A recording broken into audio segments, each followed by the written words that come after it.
ओम नमः शिवाय। ओम पार्वती पतये नमः। सनातन धर्म की जय हो।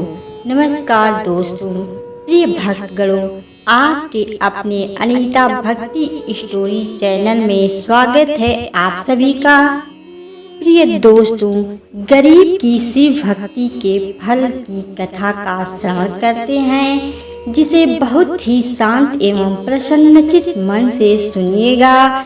तो दोस्तों, यदि चैनल पर नए हैं तो कृपया चैनल को सब्सक्राइब करके बेल आइकन को प्रेस कर लीजिए, जिससे आप सदैव सनातन धर्म से जुड़े रहेंगे। दोस्तों, रोज की तरह मजदूरी से लौटते हुए गीता थककर एक पेड़ के नीचे बैठ गई। तभी उसकी नजर सामने एक पत्थर पर पड़ी जो शिवलिंग जैसा लग रहा था। और सोचने लगी, अरे यह तो शिवलिंग लग रहा है, पर लगता है यहाँ सेवा करने वाला कोई नहीं है। अरे यह तो भोलेनाथ का रूप है, मैं इनकी सेवा करूंगी। भोलेनाथ बहुत जल्दी प्रसन्न हो जाते हैं। कल से रोज सुबह काम पर जाने से पहले मैं इनकी पूजा करूंगी। अगर भोलेनाथ प्रसन्न हो गए तो मेरा भी जीवन बदल जाएगा। यह सोचकर गीता उठी, शिवलिंग के पास पहुंची, उसके आगे मत्था टेका और अपने घर चली गई। अगली सुबह नहा धोकर गीता घर से निकली और जैसा कि उसने सोचा था शिवलिंग के पास गई, उस पर जल चढ़ाया, फूल चढ़ाई, प्रार्थना की, मत्था टेका और काम पर चल दी। गांव शंकरपुर की रहने वाली गीता एक अनाथ लड़की थी। गरीब थी, इसलिए मेहनत मजदूरी के सिवा कोई रास्ता नहीं था।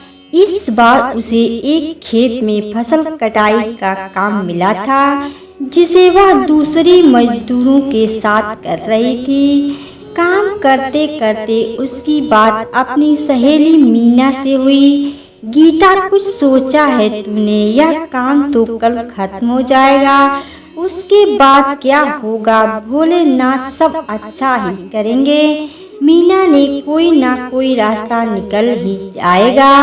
मैंने सुना है कि यहाँ के जमींदार साहब अपनी हवेली का काम करवा रहे हैं, उन्हें भी मजदूरों की जरूरत है। मैं तो परसों वहाँ जाकर बात करूँगी, तू भी आ जाना। ठीक है, तू जा रही है तो मैं भी चली आऊँगी। यह कहकर गीता और मीना अपने अपने काम में लग गई। 2 दिन बाद सुबह सुबह काम की तलाश में निकलने से पहले रोज की तरह गीता ने शिवलिंग पर जल चढ़ाया, पूजा की और प्रार्थना की। भोलेनाथ, आज मैं एक नए काम के लिए जमींदार के यहाँ जा रही हूँ, मेरी मदद करना, अपना आशीर्वाद देना कि मेरा काम हो जाए। भोलेनाथ का आशीर्वाद लेकर गीता जमींदार के यहाँ पहुँच गई। जमींदार ने गीता को काम समझाया। देखो भाई, हमारा बड़ा घर बन रहा है, यहाँ कुछ मजदूर की जरूरत है। घर बनाने के काम में भी और कटी हुई फसल को संभालने के काम के लिए भी तुम्हें 2 वक्त के खाने के साथ साथ रोज के पैसे मिलेंगे। पर हाँ, काम ईमानदारी से करना होगा। जी सरकार, मैं पूरी ईमानदारी और पूरी मेहनत से काम करूंगी। जमींदार ने गीता को काम पर रख लिया। गीता अपनी सहेली मीना और दूसरे मजदूरों के साथ मिलकर काम करने लगी। कभी ईंट उठाना, कभी गारा माटी मिलाना, कभी गोदाम में जाकर फसलों को ठीक से रखना। कई दिनों तक ऐसे ही काम चलता रहा। गीता खुश थी कि खाने को तो मिल ही रहा है, जब काम खत्म होगा तो इकट्ठे पैसे मिल जाएंगे और उसके काम आएंगे। वो भोलेनाथ से भी अपनी खुशी को बताती है। भोलेनाथ, आपकी कृपा से अच्छा काम मिल गया है, मेरे अच्छे पैसे बन जाएंगे। मैंने तो सब तय कर लिया है, जो पैसे मिलेंगे उनमें से पहले तो घर की छत बनवाऊंगी। अगर आगे चलकर कोई काम ना मिला तो अपना ही कुछ काम कर लूंगी। मेरी माँ भी सब्जियां बेचा करती थी, मैं भी वही कर लूंगी। बस ऐसे ही अपनी कृपा बनाए रखना भोलेनाथ। जय जय भोलेनाथ। यह कहकर गीता ने शिवलिंग के आगे मत्था टेका और काम पर चल दी। आखिरकार एक दिन काम खत्म हो ही गया।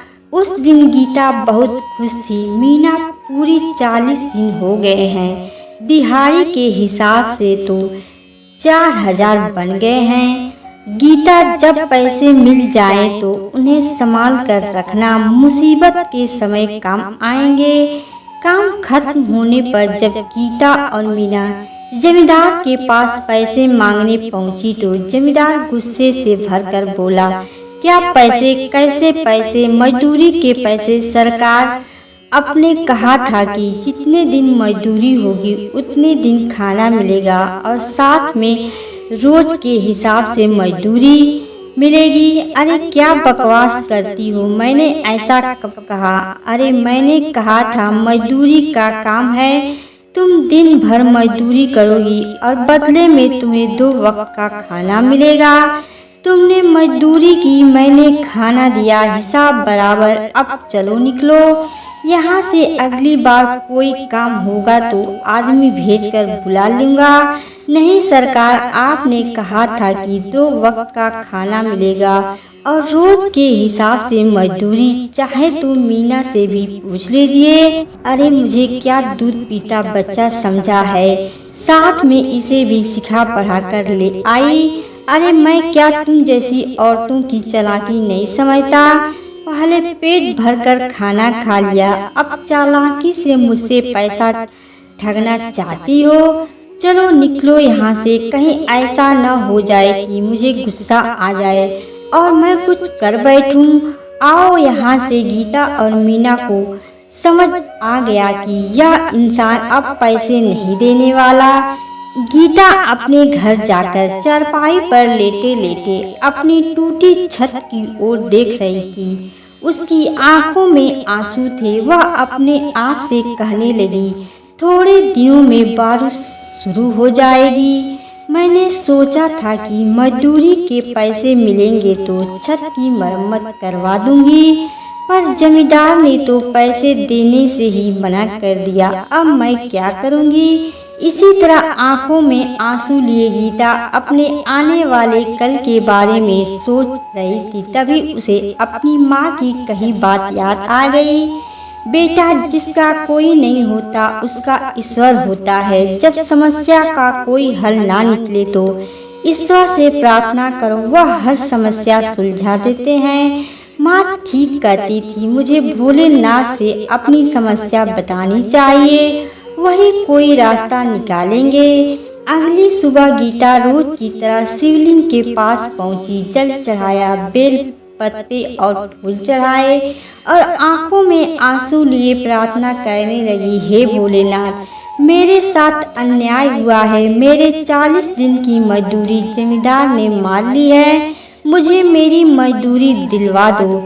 तुम्हारी 40 दिन की भक्ति भी पूरी हुई है और 40 दिन की मजदूरी भी। तुम आराम से घर जाओ, तुम्हारी हक की कमाई खुद तुम्हारे घर चलकर आएगी। गीता ने अपने आंसू पोंछे और चेहरे पर मुस्कान लिए घर वापस आ गई। उधर जमींदार अपनी तिजोरी में नोट गिन कर रखे जा रहा था। एक और गड्डी हो गई। अच्छा हुआ कि सारी फसल अच्छे दामों में बाजार में बिक गई। गोदाम में पड़ी रहती तो देखभाल पर भी खर्चा होता है और कुछ खराब भी हो जाती है। किस्मत साथ दे तो ऐसे ही धन बरसता है। यह कहकर जमींदार ने तिजोरी का दरवाजा बंद कर दिया और खुशी से सीटी बजाता बाहर की ओर चला। तभी उसकी बेटी सुवेला अंदर आई। पिताजी, पिताजी, मुझे कुछ पैसे चाहिए। बहुत दिन हो गए हैं, मैंने अपने लिए कुछ नए कपड़े नहीं खरीदे और मुझे कान के बूंदे भी लेने हैं। मुझे कुछ पैसे दीजिए, अभी देता हूँ। रुक जाओ। जमींदार ने अपनी कमर में खुशी हुई चाबी निकाली और तिजोरी खोली और एक गड्डी उठाई। ये क्या, ये तो मेरे कागज के टुकड़े की गड्डी निकलती है। ये क्या हो गया, ये कैसे हो सकता है। जल्दी से उसने वो गड्डी फेंकी और दूसरी गड्डियां देखने लगा, पर सारी गड्डियां वैसे ही थी। एक एक करके उसने सारी गड्डियां फेंक दी। कमरे में चारों ओर सफेद कागज के टुकड़े फैल गए। ये मेरे साथ क्या हो गया, इतना बड़ा धोखा, मैं तो बर्बाद हो गया, मैं तो बर्बाद हो गया। यह क्या पिताजी, आपकी तिजोरी में नोटों की जगह यह सफेद कागज के टुकड़े। अरे वही तो बेटी, समझ नहीं आ रहा यह हुआ कैसे। मैंने तो फसल बेचकर सारे नोट देख कर लिए थे। मेरे साथ बहुत बड़ा धोखा हुआ है बेटी, सारे पैसे मिट्टी हो गए, सारे पैसे कागज के टुकड़े। मैं तो बर्बाद हो गया, मैं तो बर्बाद हो गया।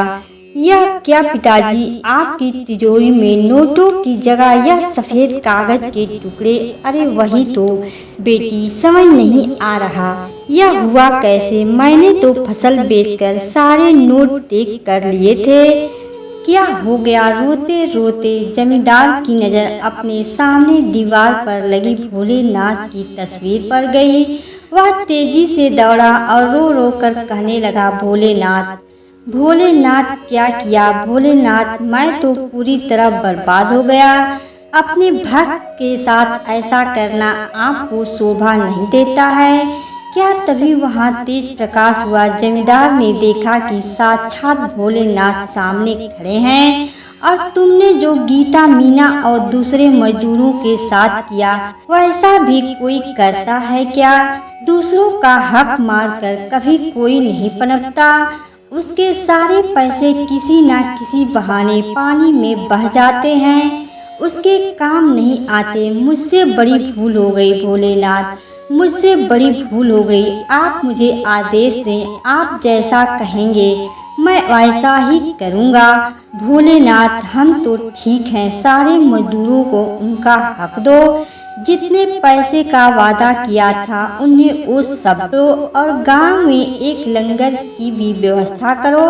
कभी किसी मजदूर के पास खाने के पैसे ना हो तो वह वहाँ खा ही लेगा।